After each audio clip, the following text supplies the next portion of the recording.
جب خطرہ آتا ہے اسی وقت وہ بھی اسی خطرے سے واقف ہوتے ہیں جو خطرہ آلریڈی ان کی انسٹنکٹ میں موجود ہوتا ہے. اگر یہ نہ ہوتا ہو تو میرے بھائی کوئی آپ جانور ذبح ہی نہ کر سکتے.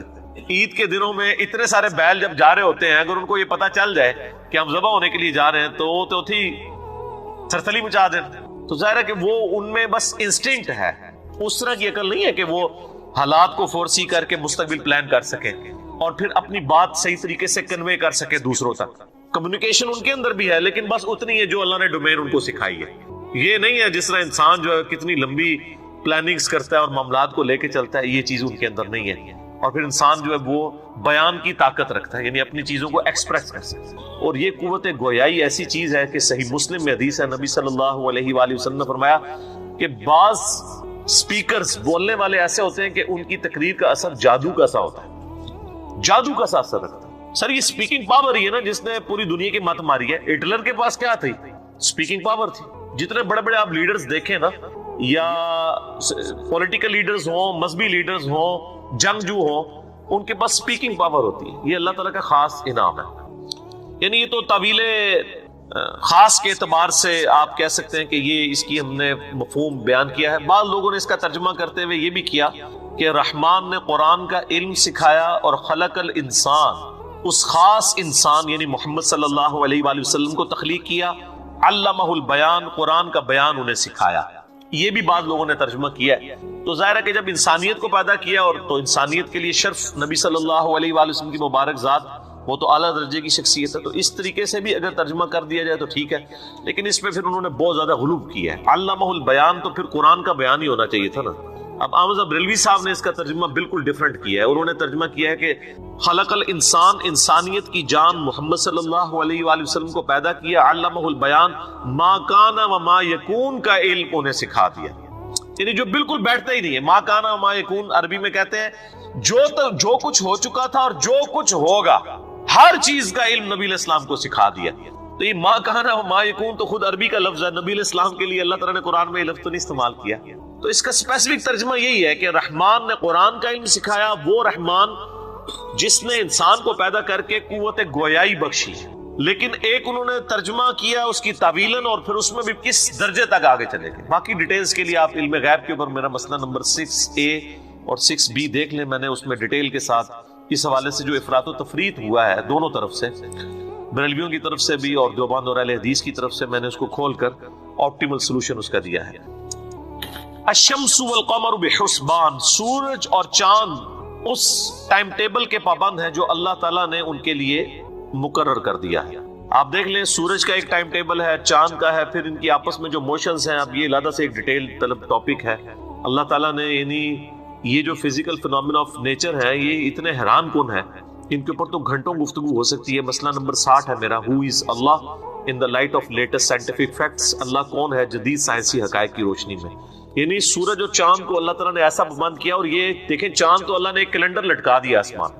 چاند کی جو مختلف جو شکلیں ہیں ان سے آپ یعنی تاریخ کا تعین کر سکتے ہیں. جب وہ پورا مکمل گول ہوا ہوتا ہے وہ 14 ہوتی ہے، اس کا ہاف ہوتا ہے تو 7 ہوتی ہے. اگر دوسری طرف ہاف بن رہا ہو اس کا تو وہ 21 بن رہی ہوتی ہے. پرانے زمانے میں تو لوگ اس طریقے سے یعنی ڈیٹس کا حساب لگا لیا کرتے تھے. پھر اس کی منزلیں مقرر کی ہوئی ہیں، اور یعنی ہم نے جو لیونر ایئرز ہیں ان کو اسی اعتبار سے ڈیفائن کیا ہوا نا کہ 12 مہینے چاند کے ہوتے ہیں. تقریباً 355 دن میں چاند جو ہے وہ 12 دفعہ اپنا یہ سرکل مکمل کرتا ہے. اور سورج کی موشن جو ہے وہ علیحدہ سے ہیں. سورج کے گرد زمین بھی چکر کاٹتی ہے، زمین اپنے محور کے گرد بھی گھومتی ہے. 24 گھنٹے کے اندر اپنے پورے محور کے گرد وہ مکمل کر لیتی ہے اپنا ایک پورا چکر. اور سورج کے گرد وہ تقریباً 365 دنوں میں کرتی ہے. اور وہ 12 مہینے جو ہے وہ بنتے ہیں سولر ایئرز کے. آپ یوٹیوب کے اوپر آپ جا کے لکھیں عیسوی کیلنڈر، لیونر کیلنڈر اور یعنی قمری کیلنڈر، تو میرا کلپ بھی کھل جائے گا جس پہ میں نے ڈیٹیل سے ان چیزوں پہ ڈسکشن کی ہے. والنجم والشجر یسجدان، اور جو تارے ہیں اور درخت ہے وہ بھی اللہ تعالیٰ کو سجدہ کرتے ہیں. کائنات میں ہر مخلوق، سورہ بنی اسرائیل میں آتا ہے کہ اللہ تعالیٰ کی تسبیح بیان کر رہی ہے، لیکن ہم اس کی تسبیحات کو نہیں سمجھتے. اللہ تعالیٰ نے یعنی یہ چیزیں پردے کے اندر رکھی ہوئی ہیں. حتیٰ کہ سورۃ الرعد میں ہے کہ یہ جو بجلی کی کڑک ہے، جب یہ کڑک ہوتی ہے، یہ کڑک کی آواز بھی اللہ کی تسبیح بیان کر رہی ہوتی ہے. ذرا ہم ان چیزوں کو سمجھ نہیں رہے ہوتے ہیں. بہرحال اللہ تعالیٰ کبھی کبھار سنوا بھی دیتا ہے. صحیح بخاری کے اندر موجود ہے, عبداللہ ابن مسعود کہتے ہیں کہ ہم نے نبی صلی اللہ علیہ وآلہ وسلم کے ساتھ کئی بار اس حال میں کھانا کھایا ہے کہ جو ہم لقمہ پکڑ رہے ہوتے تھے وہ لقمہ اللہ کی تسبیح بیان کر رہا ہوتا تھا اور ہم اس کو سن بھی رہے ہوتے تھے. لیکن یہ سارے معاملات نبی کی دنیا میں موجودگی کے وقت ظاہر ہوتے ہیں, چونکہ نبی کو تو اللہ نے منوانا ہوتا ہے, بعد میں کسی بزرگ کو منوانا نہیں ہوتا, منوانا صرف پیغمبر کو ہوتا ہے. اس لیے جو پیغمبر کے ساتھی ہوتے ہیں نا, ان کا ایمان بہت بڑے لیول کا اللہ تعالیٰ کر دیتا ہے, ان کو یہ فزیکل چیزیں معجزات کی شکل میں دکھاتا ہے, کیونکہ انہوں نے پیغمبر کی دعوت کو آگے لے کے چلنا ہوتا ہے. صحیح مسلم میں آتا ہے, جابر بن عبداللہ کہتے ہیں کہ میں نبی علیہ السلام کے ساتھ ایک سفر میں تھا, تو یعنی میرے ساتھ کئی ایک واقعات ہوئے. انہوں نے وہ بڑی ڈیٹیل حدیث ہے, حدیث جابر اسے کہتے ہیں, اس میں انہوں نے ایک واقعہ یہ بھی بیان کیا کہ نبی صلی اللہ علیہ وآلہ وسلم نے قضائے حاجت کے لیے جانا تھا, یعنی ٹوائلٹ کے لیے جانا تھا, کھلا میدان تھا, تو دو درخت بڑے دور تھے. آپ علیہ السلام نے ان کو یوں اشارہ کیا تو وہ درخت جو ہے وہ یوں زمین چیرتے ہوئے اکٹھے ہوئے, اور نبی علیہ السلام کے لیے انہوں نے پردہ کیا, اور نبی علیہ السلام ان کے پیچھے چلے گئے. اور اس کے بعد وہ کہتے ہیں میں نے لوٹا استنجے کے لیے پکڑایا, نبی علیہ السلام واپس آئے تو آپ نے درختوں کو یہ حکم دیا تو وہ دوبارہ واپس اپنی جگہ پہ چلے گئے. سر یہ منظر جو بندہ دیکھ لے گا اس کا ایمان کس لیول کا ہوگا. یہ منظر جادو سے بھی نہیں کر کے دکھایا جا سکتا, جادو تو صرف آنکھ کا دھوکہ ہوتا ہے. تو اس طرح کے فزیکل چیزیں صحابہ کرام نے, پھر بخاری مسلم میں آتا ہے کہ نبی صلی اللہ علیہ وآلہ وسلم صلح حدیبیہ کے موقع پر صحابہ کہتے ہیں پانی نہیں تھا, ہم نے ایک پیالہ ہی تھا بس پانی کا بچا ہوا, حضور صلی اللہ علیہ وسلم کو دیا, آپ صلی اللہ علیہ وآلہ وسلم نے اپنی مبارک انگلیاں اس میں داخل کی اور اس سے پانی کے چشمے جاری ہو گئے. اور بخاری مسلم دونوں میں الفاظ ہیں, جابر بن عبداللہ کہتے ہیں کہ ہم اس وقت تقریباً 1500 لوگ تھے جنہوں نے وہ پانی پیا اور اپنے جانوروں کو پلا کے مشکیزیں بھی بھر کے رکھ لیے, اور وہ ایک پیالے کا پانی ختم نہیں ہوتا تھا. اب یہ معجزہ جو حضرت موسیٰ علیہ السلام کے معجزے سے بڑا معجزہ ہے. یعنی موسیٰ علیہ السلام نے تو عصا پتھر پہ مارا تھا, پتھر سے تو چشمے ویسے بھی نکلتے ہیں, لیکن گوشت میں سے پانی کا نکلنا یہ بہت بڑا معجزہ تھا. یہی وجہ ہے کہ صحابہ کرام کا ایمان بہت بڑے لیول کا تھا. اسی لیے آپ دیکھیں کہ آپ علیہ السلام کی وفات کے بعد اگرچہ کئی قبائل مرتد ہوئے ہیں, لیکن صحابہ کرام کی جو ڈٹرمنیشن کا لیول تھا وہ بہت ہائی تھا. ان کو یہ پتا تھا کہ اللہ کے پیغمبر ہیں اور ہمیں یہ جو پروفیسی دے کے گئے ہیں نا کہ رومن اور پرشین امپائر گریں گی تو یہ گر جائیں گے. اس وقت یہ سوچا تھا اتنی بڑی سپر پاورز اور عرب کی ایک قوم جس کے پاس نہ کوئی لیٹسٹ اسلحہ موجود ہے, نہ اس طرح کی ریزرو آرمی موجود ہے, لیکن آپ دیکھ لیں یعنی نبی علیہ السلام کی وفات کے ودن 5 ایئرز رومن اور پرشین امپائر مسلمانوں کے قدموں میں ڈھیر ہو چکی تھی. تو یہ صحابہ کرام کا جو کانفیڈنس تھا نا, یہ اصل میں ان کو لڑواتا تھا. اس کانفیڈنس کے آگے پھر کوئی دنیا کی سپر پاور ٹھہر نہیں سکتی تھی. جب خالد بن ولید کو بھیجا ہے سیدنا ابوبکر صدیق رضی اللہ تعالیٰ عنہ نے, جنگ یرموک میں بھی ان کے بہت بڑا کردار تھا. اس سے پہلے پرشین امپائر کی جو بڑی بڑی فتوحات ہوئی ہیں, قادسیہ میں تو سیدنا سعد بن ابی وقاص گئے تھے, لیکن اس سے پہلے جو عراق پورا فتح کیا ہے خالد بن ولید نے, تو وہ مطلب اپنے مخالفین کو خط لکھتے تھے اور اس پہ خط میں صرف ایک جملہ لکھتے تھے کہ تم سے وہ قوم لڑنے آ رہی ہے کہ جتنا تم اپنی زندگی سے محبت کرتے ہو نا, اس سے بڑھ کے وہ اپنی موت کو عزیز رکھتے ہیں, کیونکہ شہید ہو کے جنت میں نبیوں کا پڑوس. سر جو بندہ جان ہتھیلی پہ اس لیے رکھ کے نکل رہا ہو کہ میں نے مرنا ہے, باقی لوگ تو جنگ میں لڑنے آ رہے ہوتے ہیں جیتنے کے لیے اور اپنی جان بچانے کے لیے, اور یہاں پہ وہ کہہ رہے ہیں ہم نے مرنا ہے, تو سر وہ پھر جا کے رومن اور پرشین امپائر دے گاٹے ہی فٹ ہون گے نا ایسے لوگ تو ہوئے ہیں. پھر آپ دیکھیں تو اس کے لیے آپ عمر سیریز دیکھیں, عمر سیریز کے اندر انہوں نے یہ چیز فلمات دی ہے قطر والوں نے اور حق ادا کیا. تو اردو ڈبنگ کے ساتھ بھی اس کی آلموسٹ 15 ایک ساتھ تقریباً آ چکی ہیں, سب ٹائٹل کے ساتھ مکمل آ چکی ہیں, عربی والی اور انگلش سب ٹائٹل والی پہلے موجود ہیں. عمر سیریز کا تعارف میں نے 40 منٹ میں کروایا ہے, وہ آپ ایک دفعہ یوٹیوب پہ ضرور لکھیں عمر سیریز ان اردو, پھر آپ کو پتہ چلے کہ کتنا بڑا کارنامہ کیا انہوں نے. تو اللہ تعالیٰ فرما رہا ہے کہ جو ستارے ہیں اور درخت ہے یہ بھی اللہ کو سجدہ کرتے ہیں, ہر چیز اللہ کی تسبیح بیان کر رہی ہے. وَالسَّمَاءَ رَفَعَهَا وَوَضَعَ الْمِيزَانَ, اور اسی نے آسمان کو بلند کیا اور میزان عدل قائم کی. آسمان کو بلند کیا ہے, اور یہ اس عدل سے مراد ایک تو وہ بیلنس ہے, ویسے اس کو ویٹ بیلنس بھی کہتے ہیں نا انگلش میں ترازو کو, اس کائنات میں بھی اللہ نے ایک بیلنس رکھا ہے. وہ بیلنس ذرا سا بھی ڈسٹرب ہو جائے نا تو یہ کائنات قائم نہیں رہ سکتی. ایون یہ جو بگ بینگ جس کے بعد یعنی کائنات کریٹ ہوئی ہے, اس کے بارے میں سٹیفن ہاکنگ نے یعنی یہ چیز ریویل کی تھی کہ اس کائنات کی جو یعنی کریشن ہوئی ہے اس بگ بینگ کے بعد, اس کا بیلنس ایسا تھا کہ اگر کوئی شخص بال پوائنٹ کو اس کی نوک پہ کھڑا کرے، ویسے تو بال پوائنٹ اپنی نوک پہ کھڑی ہو سکتی ہے نہیں، اور 1 ارب سال تک وہ کھڑی رہے، اتنا بیلنس ریکوائرڈ ہے اس بگ بینگ کے بعد اس کائنات کو کریٹ کرنے کے لیے۔ تو ظاہر ہے کسی فورن ایلیمنٹ کے بغیر، ایک کریٹر کے بغیر چیز پاسبل نہیں۔ تو اللہ تعالیٰ فرماتا ہے ہم نے آسمانوں کو بلند کیا اور پوری کائنات کے اندر ایک میزان قائم کر دیا، ہر چیز جو ہے وہ اللہ تعالیٰ نے بیلنس کی۔ آپ دیکھیں یعنی زمین کے اوپر آپ جو ہمارا واٹر سائیکل ہے اس کو دیکھیں کس طریقے سے بیلنس کیا، ادروائز جو تباہی انسانیت نے کر دی ہے یہ تو زمین کب سے تباہ و برباد ہو جاتی ہے۔ آپ کو پتا ہے آج سے 25-30 سال پہلے جناب وہ کتنے پریڈکٹ کر رہے تھے کہ جی وہ 21ویں صدی میں تو ٹیمپریچر اتنا دنیا کا رائز کر جائے گا، نہیں کیا، بلکہ کئی جگہوں کا تو ٹیمپریچر گر بھی گیا۔ کائنات اللہ تعالیٰ ساتھ ساتھ اس کو بیلنس کرتا ہے، ایک تو نظام ہے نا، پھر نظام بنا کے چھوڑ نہیں دیا ہوا، اس کو بیلنس بھی کر رہا ہے۔ تو اس بیلنس کا تقاضا یہ ہے کہ تم بھی بیلنس کرو، تم بھی عدل و انصاف سے کام لو، اللہ تطغوا فی المیزان، تاکہ تم بھی میزان کو قائم رکھو، کسی کے ساتھ زیادتی نہیں۔ اور اس کو اسٹیبلش کون کرے گی؟ جوڈیشری، عدالتوں کا کام ہے کہ وہ انصاف کو قائم کرے۔ اللہ تعالیٰ نے قرآن حکیم میں کئی جگہ یہ مضمون بیان کیا، بلکہ یہ جو میرا کلپ ریکارڈ ہوا تھا نا، یہ جو 2018 کے الیکشن سے پہلے پاکستان کا نیکسٹ پرائم منسٹر کون، آپ یوٹیوب پہ جا کے لکھیں تو اس میں میں نے ڈیٹیل کے ساتھ ڈسکس کیا تھا کہ اللہ تعالیٰ نے نبیوں کو 2 چیزیں دی ہیں، سورۃ الحدید میں بھی آیا اور کئی جگہ ہے، ایک کتاب دی ہے، دوسری ترازو دی ہے کہ لوگوں کے درمیان انصاف قائم ہے۔ انصاف کے بغیر کوئی معاشرہ چل نہیں سکتا، اور انصاف کو ویریفائی کرے گی اور انصاف کی ایشورنس دے گی جوڈیشری، عدالتیں۔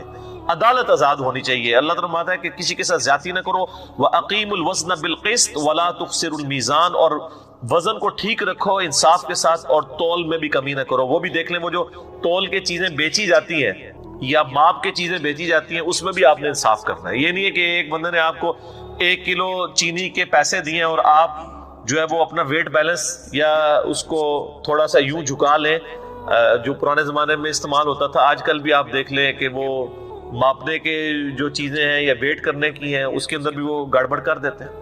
آپ دیکھیں کئی پیٹرول پمپ ہیں، آپ ان سے اگر کہیں کہ آپ 1.5 لیٹر جو ہے وہ پیٹرول ہمیں بوتل میں ڈال کے دیں، تو 1.5 لیٹر کی بوتل میں 1.5 لیٹر پیٹرول تو آنا چاہیے نا، تو تیار نہیں ہوتے۔ کوئی اچھے ہیں پیٹرول پمپ تو وہ اجازت دیتے ہیں، ادروائز وہ نہیں دیتے، کیونکہ انہوں نے اپنے اس تول کے اندر کمی کی ہوئی ہوتی ہے ناپنے میں۔ تو وہ انصاف بھی ضروری ہے، تجارت کے اندر جو انصاف ہے، اور ویسے عدل و انصاف ہے، میاں بیوی، بال بچوں یا رشتہ داروں کے ساتھ جو آپ کے معاملات ہیں سب کے سب انصاف کے اوپر مبنی ہونے چاہیے، اور اس میں کسی کے ساتھ زیادتی نہیں ہونی چاہیے۔ وَالْأَرْضَ وَضَعَهَا لِلْأَنَامِ، اور اسی نے زمین کو پیدا کیا مخلوق کے لیے، یعنی جو یہ الانام کہتے ہیں نا، یہ مویشیوں کو، یعنی زمین کو اللہ تعالیٰ نے اس قابل بنایا کہ ان کی خوراک وہاں پہ رکھتی ہے۔ اور یہ ظاہر ہے کہ یہ مویشی کس لیے اللہ نے پیدا کیے؟ انسانوں کے لیے۔ کائنات کی ہر چیز اللہ نے انسان کے لیے پیدا کی ہے اور انسان کو اپنے لیے پیدا کیا۔ آپ دیکھ لیں جو چیزیں جس کام کے لیے پیدا ہوئی ہیں نا وہ کام کر رہی ہیں۔ آج تک کبھی ایسا نہیں ہوا کہ آگ نے جلانے سے انکار کر دیا ہو، کہ آپ کبھی ماچس جلا رہے ہو اور آگ کے جی آج میرا موڈ ہی نہیں جلنے کا۔ یہ ایسے محکم قوانین ہیں، وہ چینج نہیں ہوتے۔ یا آپ پانی پیئیں اور پانی کے کہ جی آج تو تم مجھے پی لو لیکن میں تمہاری پیاس نہیں بجھاؤں گا۔ پانی کی کیا اوقات ہے، پیاس بجھائے گا۔ تو یہ جتنے فزیکل فینومینا آف نیچر ہیں، ہاں کبھی نبیوں کے لیے معجزات کے طور پہ اللہ تعالیٰ توڑ دے وہ الگ بات ہے، ادروائز دنیا کا قانون نہیں چل سکتا۔ اگر یعنی سمندر کا پانی ہڑتال کر دے 1 ہفتے کے لیے کہ میں کوئی بحری جہاز نہیں اپنے اوپر چلنے دوں گا، یا ہوائیں انکار کر دیں کہ کوئی ہوائی جہاز نہیں اڑ سکتا، نہیں، وہ اپنے فزیکل فینومینا کے پابند ہیں جو اللہ تعالیٰ نے ان کو بنا دیا ہے۔ یہ سب کچھ اللہ تعالیٰ نے کیا ہے انسان کے لیے، اور انسان کو کہا ہے کہ تجھے میں نے اپنے لیے بنایا۔ وما خلقت الجن والانس الا لیعبدون، جنوں اور انسانوں کو نہیں پیدا کیا مگر فقط اس لیے کہ وہ میری عبادت کریں۔ تو یہ زمین کے اوپر سارا معاملات مویشیوں کے لیے کیا کیا، فیہا فاکہۃ والنخل ذات الاکمام، اور اس میں کئی ایک پھل ہیں اور کھجوریں ہیں غلافوں میں لپٹی ہوئی۔ اللہ تعالیٰ نے یعنی کھیتیاں بھی اگائی ہیں، یہ پھل بھی پیدا کیے ہیں انسانوں کے لیے اور چوپایوں کے لیے، چوپائے بھی اس سے خوراک حاصل کرتے ہیں، اور پھر الٹیمیٹلی اگر وہ خوراک نہ ہو تو اس زمین پر زندگی تو نہیں رہ سکتی۔ چوپایوں کو جو ہم کھا رہے ہیں تو وہ چوپائے کس خوراک سے موٹے تازہ ہوئے ہیں؟ زمین کی خوراک سے۔ اور غلافوں میں لپٹی ہوئی کھجوریں۔ سر کھجور تو ایک اللہ تعالیٰ کی، یعنی پاکستانی کھجوروں کی بات نہیں کر رہا، جس کو کھا کے کھجور سے کبھی شغف ہی نہیں انسان کا پیدا ہوتا۔ آپ عرب ملکوں کی ذرا کھجوریں دیکھیں، واقعی کھجور جیسا کوئی فروٹ نہیں ہے، کوئی دنیا کا فروٹ کھجور کا مقابلہ نہیں کرتا، نہ صحت کے اعتبار سے، نہ ٹیسٹ کے اعتبار سے، نہ جو اس کے اندر کیلوریز موجود ہیں اس کے اعتبار سے. یہ اللہ تعالیٰ کی قدرت کا شاہکار ہے کھجور. اور ظاہر ہے کہ چونکہ اولین مخاطب جو ہے وہ عرب کے لوگ تھے تو ان کو عرب کی چیزوں کی مثال دینی تھی اللہ تعالیٰ نے. اس کے علاوہ بھی جتنی مخلوقات اللہ تعالیٰ نے ہمارے کھانے کے لیے پیدا کی ہیں، ذرا آپ ان کی کھال دیکھیں نا، کتنی زبردست وہ کھالیں بنائی ہیں کہ دنیا کی کوئی سٹوریج اس کا مقابلہ نہیں کرتی. یعنی تربوز ہے، آپ دیکھتے ہیں کہ ڈھیریاں زمین پہ لگی ہوتی ہیں، ایک ایک دو ہفتے تک ڈھیریاں لگی رہتی ہیں. آپ اس میں سے ایک تربوز نکالیں، بس اس کو کاٹ دیں، کاٹ کے 2 ٹکڑے کر کے وہاں پہ رکھ دیں، کتنی دیر تک وہ نکالے گا تربوز؟ ایک دن بھی نہیں نکالے گا. لیکن جب تک وہ اپنے غلاف کے اندر بند تھا 2 3 ہفتے بھی نکال دے گا. باہر ہی پڑا ہوتا ہے، فریج میں تو نہیں رکھا ہوتا. جیسے ہی غلاف اتارتے ہیں فریج میں رکھنا پڑ جاتا ہے. کیلا تو آپ روزانہ پریکٹس کر سکتے ہیں، کیلا اور سیب جیسے ہی اس کا چھلکا اتارتے ہیں کالا ہو جاتا ہے، کھانے کے قابل نہیں رہتا. اس حوالے سے کہ جو مطلب زیادہ فہمی مزاج ہے، یہ کیلے جو ہیں وہ تھوڑی دیر بعد اس کی حالت ہی ایسی بدل جاتی ہے، لیکن وہ کھال کے اندر رہتے ہیں، محفوظ رہتے ہیں. تو یہ کھال جو ہے سر، یہ تو بہت بڑا معجزہ ہے. چیزیں جب تک کھالوں میں لپٹی ہوئی ہیں وہ سٹور بھی ہو رہی ہیں، جیسی کھال سے باہر نکلتی ہے تو وہ کھانے کے قابل بھی نہیں رہتے. ایک ایک چیز میں آپ کو اللہ تعالیٰ کی قدرت کی نشانیاں نظر آئیں گی. والحب ذو العصف والریحان، اور اناج بھی بھوسے والا اور خوشبودار پھول بھی اسی نے پیدا کیا. زمین میں اناج صرف انسانوں کے لیے نہیں نکل رہا گندم کی شکل میں، جانوروں کے لیے بھی نکلے. اور صرف اناج نہیں ہے بلکہ خوبصورتی بھی ہے پھولوں کی شکل.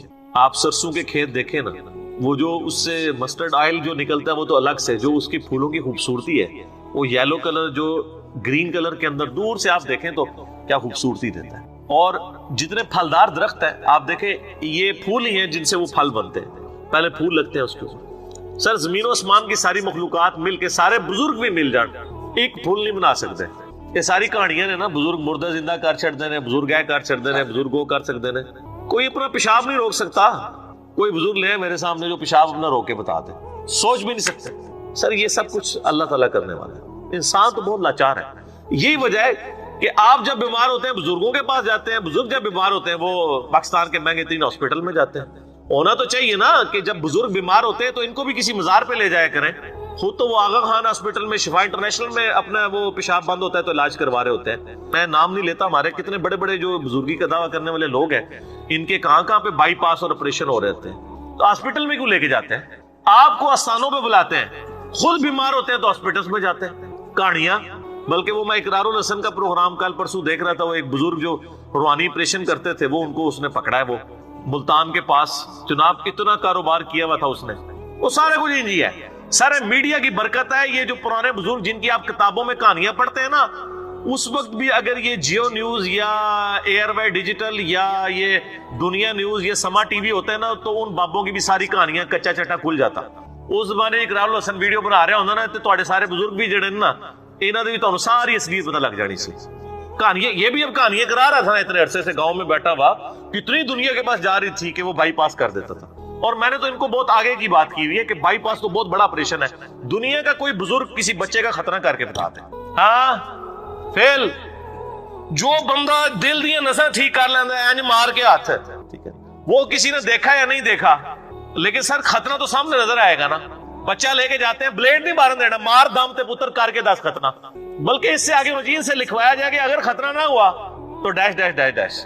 اللہ نے جنات کو پیدا کیا ہے آگ کے خالص شعلے، آگ کی لپٹ سے. آپ فلیم کو دیکھیں نا تو فلیم میں ایک یعنی جو ہمیں نظر آ رہا ہوتا ہے نا حصہ، ایک سین پورشن ہوتا ہے فلیم کا جو یلو کلر میں آپ کو آگ کا نظر آ رہا ہوتا ہے، موم بتی جلائیں. ایک اس کے اوپر ان سین پورشن ہوتا ہے جو ہلکا سا آپ کو یوں ہلتے ہوئے نظر آتا ہے. صرف وہ جو لپٹ ہے نا، اس کے ساتھ جنات کو پیدا کیا گیا.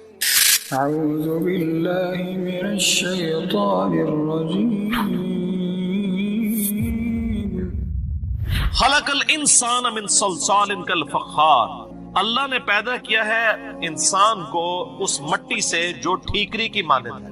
اس کی ڈیٹیل سورۃ الحجر میں آئی ہے نا کہ من حمأ مسنون، ایسی مٹی تھی جو یعنی گارا خشک ہو کہ جب بجنے والا ہو جائے، اس مٹی سے اللہ تعالیٰ نے انسان کو پیدا کیا. تو یہ اللہ تعالیٰ کی قدرت کا کلائمیکس انسان. وَخَلَقَ الْجَانَّ مِن مَارِجٍ مِّن نَارٍ. اور دوسری بڑی مخلوق اللہ نے جنات کو پیدا کیا ہے آگ کے خالص شعلے، آگ کی لپٹ سے.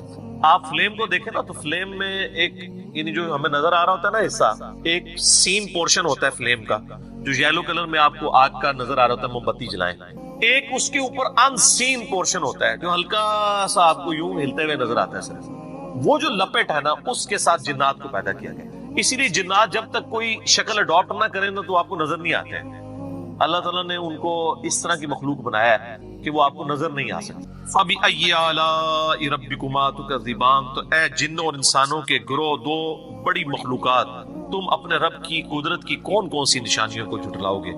رب المشرقین و رب المغربین، وہی رب ہے دونوں مشرقوں کا بھی اور دونوں مغربوں کا بھی۔ اچھا، رب المشرق والمغرب بھی آتا ہے سورہ المزمل کے اندر، اور رب المشارق والمغارب بھی آتا ہے۔ یہاں پہ آپ کو تثنیہ کا صیغہ، جمع کا اور واحد کا تینوں سمجھ آ جائیں گے۔ رب المشرق والمغرب، وہ رب ہے مشرق کا اور مغرب کا، یہ واحد کا صیغہ ہے، ایک مشرق۔ یہاں پہ آئیں گے دو مشرقیں، رب المشرقین و رب المغربین، وہ پروردگار ہے دو مشرقوں کا اور دو مغربوں کا۔ اور پھر پارہ نمبر 29 میں آتا ہے رب المشارق والمغارب، وہ کئی مشرقوں کا رب ہے اور کئی مغربوں، وہ ہے جمع کا صیغہ۔ واحد کیا ہوا؟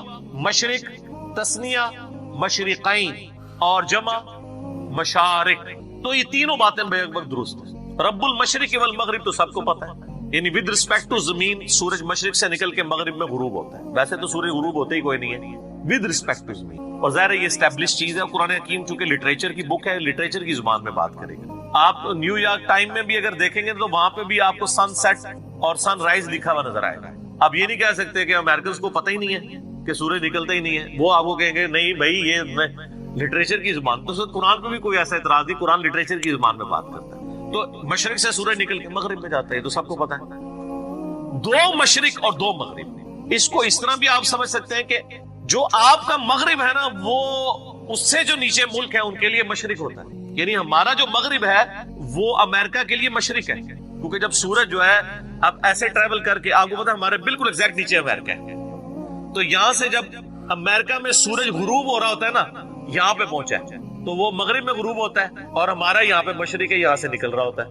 یہ کرتے کرتے کرتے کرتے جب یہ غروب ہونے لگتا ہے نا، جب یہاں پہ مغرب میں غروب ہوتا ہے تو نیچے امریکہ، امریکہ میں طلوع ہو رہا ہوتا ہے، امریکہ کا وہ مشرق ہوتا ہے۔ تو جو بھی یعنی زمین کے اوپر آباد ہے نا، اس کا جو مشرق ہے وہ کسی اور کے لیے مغرب ہے، اور اس کا جو مغرب ہے کسی اور کے لیے مشرق ہے۔ تو یہ دو مشارق، دو مشرق اور دو مغرب اس اعتبار سے بھی ہے۔ اور ایک اور چیز ہے جو آج یعنی سائنٹیفکلی ہمیں چیزیں پتہ چلی، ویسے تو ہماری آبزرویشن میں ہے، آپ دیکھتے ہیں کہ سورج روزانہ نئی مشرق سے نکلتا ہے اور نئی مغرب میں غروب ہوتا ہے ود رسپیکٹ ٹو زمین۔ اس لیے آپ دیکھتے ہیں نا سر، گرمیوں میں سورج آپ کے اوپر سے یوں جاتا ہے، اس لیے دن لمبا ہوتا ہے، اور سردیوں میں یہاں سے نکلتا ہے، یہاں سے ہو کے ایسے جاتا ہے، اس لیے وہ آپ دیکھتے ہیں نا سایوں کا بالکل ڈفرنٹ ہوتا ہے، اسی لیے جلدی غروب ہو جاتا ہے، کیوں وہ افق کے ساتھ ساتھ چل کے غروب ہوتا ہے۔ گرمیوں میں بالکل اوپر سے جاتا ہے، اسی لیے آپ دیکھتے ہیں گرمیوں میں بعض کا بالکل زیرو سایہ بھی ہو جاتا ہے، جو ایکویٹر کے اوپر، خط استوا کے اوپر ہے۔ یہاں ہمارے ملکوں میں بھی یعنی ہم ایکویٹر سے اتنی زیادہ دور تو نہیں ہے، تو سایہ بالکل چھوٹا ہوتا ہے، لیکن سردیوں میں آپ کبھی بھی چھوٹا سایہ نہیں دیکھیں گے، کیونکہ سورج اوپر آتا ہی نہیں، سورج یوں سائڈ سے ایسے چلا جاتا ہے، اسی لیے جلدی غروب بھی ہو جاتا ہے۔ تو آپ اگر اس وقت یعنی مغرب میری بیک کے اوپر آپ دیکھیں گے کہ گرمیوں میں سورج جو ہے نا وہ اس طرف جا کے مغرب میں غروب ہو رہا ہوتا ہے، اور سردیوں میں اس طرف، بے شمار فرق ہے، تقریباً اتنا میں جتنا دو ہاتھوں کا کہہ رہا ہوں نا، ہمارے دیکھنے میں سے تو وہ کئی لاکھ کلومیٹر کا فرق ہوگا، لیکن آپ کے دیکھنے میں بھی اگر مغرب یہاں پہ ہے نا سردیوں میں، گرمیوں میں،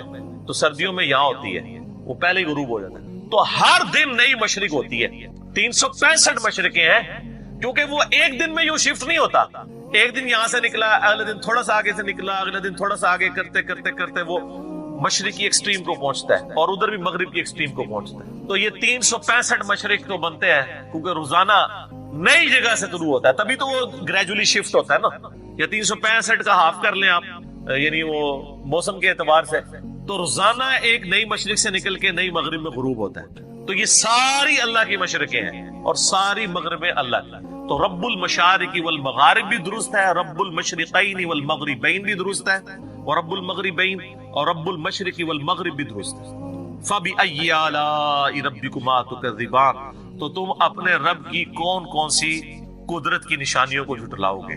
نعمت بھی ہے سورج کا نکلنا اور غروب ہونا, اور یہ قدرت کی بہت بڑی نشانی ہے. سر یہ کوئی نہیں کر سکتا, کوئی نہیں کر سکتا. یہ آپ کے ملک کے اندر ہی کہانی ہے, اور میں اللہ کا شکر ادا کرتا ہوں کہ آپ کے علماء کو انگریزی نہیں آتی اور گوروں کو اردو نہیں آتی. ورنہ جو تسی دسو گے نا شاہ شمس تبریز نے کیا تو بھی شمس تھا میں بھی شمس, ٹھیک ہے جی, وہ بوٹی بون لی سی انہوں نے.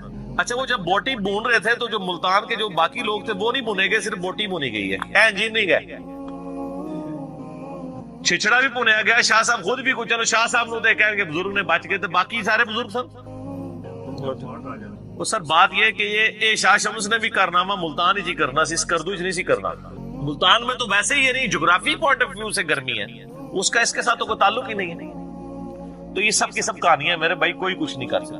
میں نے بتایا ہمارے بزرگوں کو تو سورج کے سائز کا نہیں پتا تھا. شاہ شمس تبریز تو ابھی گزرے تقریباً 600-700 سال پہلے, پتہ نہیں انہوں نے کہا یا نہیں کہا. یعنی ان سے بہت پہلے امام غزالی گزرے ہیں. امام غزالی وہ ہیں جو تصوف میں ایک پڑھا لکھا صوفی مانا جاتا ہے, باقی تو ساروں کو جاہل ہی مانا جاتا ہے نا. یعنی صوفیاء خود بھی کہہ رہے ہوتے ہیں انہوں نے تو کوئی علم نہیں ہے, کوئی علمی صوفی دی گل کرو. علمی صوفی میں پہلا نمبر اگر پوری دنیا میں آتا ہے, آپ جن بابوں کو لے کے بیٹھے ہیں ان کو انڈیا پاکستان کے لوگ جانتے ہیں. انٹرنیشنل بابے جو ہیں نا ان میں جو پہلا نمبر ہے جس بابے کا, وہ امام محمد غزالی ہے. المتوفا 505 ہجری, 505 ہجری میں وہ فوت ہوئے ہیں. آج چل رہی ہے 1440 ہجری, یعنی ان کو آلموسٹ 900 سال فوت ہوئے ہو چکے ہیں. اور ان کی کتابیں پوری دنیا میں مانی جاتی ہیں. احیاء العلوم ان کی عربی میں کتاب ہے, کیمیاء سعادت فارسی میں ہے, منہاج العابدین ہے. یہ ساری کتابیں میں نے اپنی ینگ ایج میں پڑھی ہیں. ویسے تو میں ابھی بھی جوان ہوں, لیکن بہت جب ینگ تھا اس وقت. تو وہ کیمیاء سعادت میں یعنی لکھتے ہیں کہ سورج جو ہے وہ زمین سے 160 گنا بڑا ہے. مختلف جگہ مختلف لکھا ہوا ہے, ہم نے وہ اگلے دن چڑھا بھی دیے اس کے جے پی جی. 160 گنا. آج ہمارے بچے کو بھی پتا ہے کہ سورج زمین سے 160 گنا بڑا نہیں ہے, 1060 گنا بڑا بھی نہیں ہے, 1,60,000 گنا بڑا بھی نہیں ہے, 13 لاکھ گنا بڑا ہے. اور سر جن بزرگوں کو سورج کے سائز کا نہیں پتا, انہوں نے سورج کو بلانا ہے. کہانیاں. اب نبیوں کا معاملہ الگ ہے, نبیوں کو اللہ نے منوانا ہوتا ہے, بابوں کو اللہ نے منوانا نہیں ہوتا. نبیوں کو ایسے معجزات دیے جاتے ہیں تاکہ مخلوق ان کی طرف مائل ہو, وہ ایک معاملہ بالکل الگ ہے. جیسا کہ اب آپ دیکھیں بخاری اور مسلم دونوں کے اندر حدیث موجود ہے کہ نبی صلی اللہ علیہ وآلہ وسلم فرماتے ہیں کہ یوشع ابن نون جب یعنی فتح کر رہے تھے بیت المقدس, تو جمعرات جمعے کا دن آ گیا, اگلا دن تھا ہفتے کا دن. ہفتے والے دن یہودیوں کے ہاں یعنی مسلمان تھے ظاہر اس وقت, جب تک ہمارے نبی علیہ السلام کا انہوں نے انکار نہیں کیا تو وہ اس وقت تک کافر نہیں تھے. تو جہاد کرنا قتال کرنا منع تھا کیونکہ وہ ان کا امن کا دن تھا. اب فتح بالکل قریب تھی, جمعے کا سورج غروب ہو رہا تھا. بخاری مسلم دونوں میں آتا ہے یوشع ابن نون نے دعا کی, اے اللہ ہمارے لیے سورج کو روک دے. انہوں نے بھی روکیا نہیں, آپ سر دعا کی تاکہ ہم کافروں پر فتح پا لیں. ادروائز ہفتے والے دن چھٹی کا دن تھا, جنگ روکنی پڑنی تھی, ایک دن میں کافروں کو پھر اسٹرینتھن ہونے کا موقع مل جاتا. تو اللہ تعالیٰ نے ان کی دعا قبول کی اور سورج کو روک دیا, حتیٰ کہ مسلمانوں کو فتح ہوئی, پھر سورج غروب ہوا. تو سر یہ سورج چاند سب اللہ کے قبضے میں, کوئی کچھ نہیں کر سکتا. کوئی سمجھتا ہے کہ کچھ کر سکتا ہے, اور یہ تو کہتے ہیں کہ جی دنیا بزرگوں سے خالی نہیں ہے, ہن بھی بزرگ موجود نے. سر لے آؤ نا کتنے نے, ہن تو ضرورت ہے انہوں دی, لے کے آؤ. یعنی وہ جی 1965 کی جنگ میں بزرگوں نے جناب بم پکڑے ہیں, ان بزرگوں نے پکڑے ہیں جن کے مزاروں کے اوپر لوگ بم مار کے چلے گئے, وہ پکڑے نہیں گئے. ہم تو کنڈیم کرتے ہیں اس چیز کو, لیکن اس سے یہ بھی تو ہے اب تو آپ لوگوں کی آنکھیں کھل جانی چاہیے.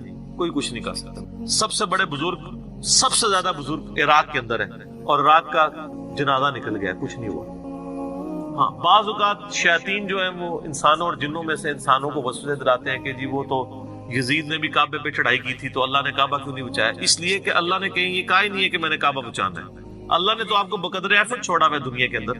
وہ تو نبی علیہ السلام کے بھی دان مبارک شہید ہوئے ہیں. اللہ کا دعویٰ کہیں نہیں ہے. آپ کا بزرگوں کے بارے میں دعویٰ ہے کہ جی ڈیوٹیاں نے لاہور دے جس بزرگ دی ڈیوٹی لگی ہے, سارے زنا دے اڈے, سارے چرسی پوڑی اتنے کٹھے ہوندے نے, اے ڈیوٹیاں لگی ہیں نا. پھر کوئی کچھ میرے بھائی, آج کے اس ماڈرن دور میں بھی جب لوگ دین سے برگشتے ہیں, ہمارے محلے کے اندر آ کے اگر چرسی پوڈری کو کرائے کا مکان خرید لینا یا کوئی بدکاری کرنے والے لوگ, تو پورا محلہ پروٹیسٹ کر کے وہ کہتا ہے جی انہوں کڈو اتوں, باقی انہوں خراب کرن گے. تو تواڈے بزرگاں دے مزاراں تے سارے پٹھے کام ہو رہے ہیں, تواڈے بزرگ انہوں کیوں نہیں اٹھا سکتے؟ وہ تے نگاہ مار کے تے اے کر دیندے نے,